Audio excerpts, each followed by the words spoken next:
Friends, it's Tom rider. আজকে আপনাদের নতুন একটি ভিডিওতে স্বাগতম। তো আজকে আমরা ভিডিওটা করবো রাইডার নিয়ে। আর কি অনেক রকমের রাইডার হয়ে থাকে, এদেরকে নিয়ে ভিডিওটা করবো।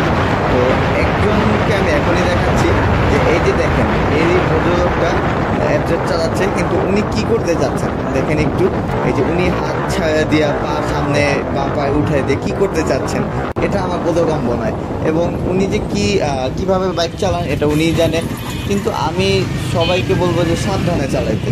এবং ওনাকে আমি দেখাচ্ছি, উনি হয়তো আমার জন্য ওয়েট করতেছিল। এই যে দেখেন, কিছুক্ষণ আগে উনি আমাকে ক্রস করে চলে আসছে। তো আমি তেমন একটা গুরুত্ব দিই নেই, কারণ আমি টানার সাথে নাই। আমি ভাই সাবধানে আসতে দিয়ে চালাই। আমি সর্বোচ্চ গতি করতে মনে করি 70-80 এর উপর যাই না। কিন্তু উনি হচ্ছে গিয়ে যে ক্রস করলো এবং সামনে এসে স্লো করে আমাকে এই হাত ছাড়া দেখাইলো। এটা দিয়ে কী বুঝাতে চাচ্ছে উনি জানে, আমি জানি না।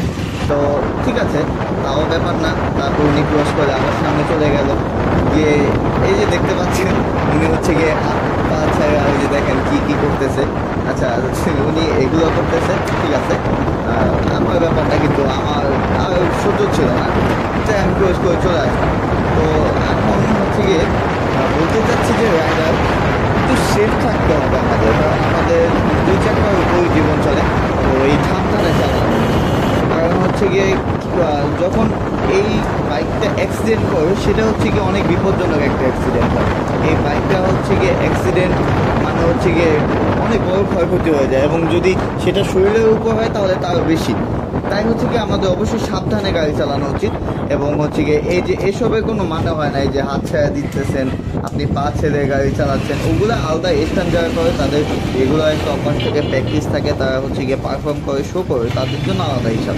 কিন্তু হচ্ছে কি আপনি একটা রাইডার একটা রোডে চলাফেরা করতেছেন এবং আপনি হাত ছেড়ে দিচ্ছেন, এটা একটা বিপজ্জনক বিষয়।